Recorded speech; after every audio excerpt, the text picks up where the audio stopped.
We've got a great looking video on our slide and it plays great, but didn't have any exciting audio to go with it. It was just the sound of the surf. We can actually add our own audio track over this. You can actually add that audio track to any slide you want. It doesn't necessarily have to go with the video at all. I'm just using it for this example. In fact, I can make an audio track, play at the background against all my slides if I wanted to, or maybe I just have a particular interview that I want to put in a slide.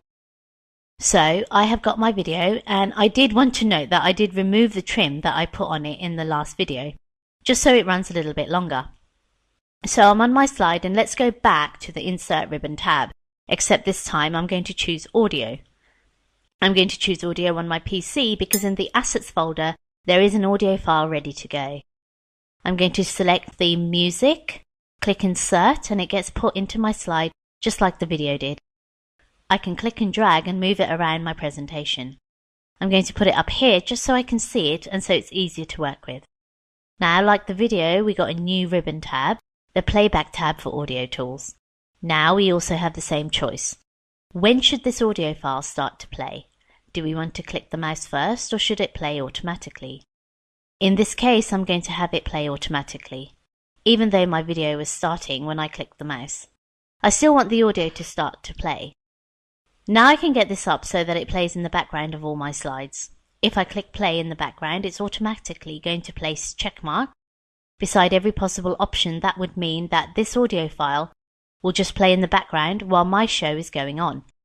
In this case, I don't want it to play across all slides, just this particular one, and I don't want it to loop until it's stopped.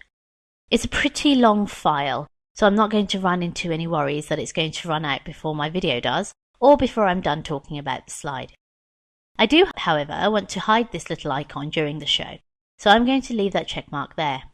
Now, like the video, I can choose the fade in or fade out if my clip starts really abruptly. Again, I don't have to worry about these. So I am not going to use that option, and I can even trim it just like the video. For example, if I had an interview and it was a very long interview and I only needed a small part, I can use the start times and end times and slide them around. I'm going to leave it as it is though. Hit OK and let's see what this does. Now my music should start playing even though my video won't. Now, one thing I want to point out when I show this slide in the big screen is that you can hear my audio start to play, and when I click to start the video you can still hear the sound of the surf in the video. The tool then will run concurrently. So I'll hit Shift F5.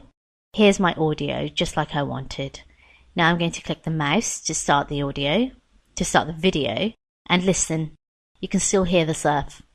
I'll hit Escape to get out of this, and now we have an audio soundtrack to go with our video.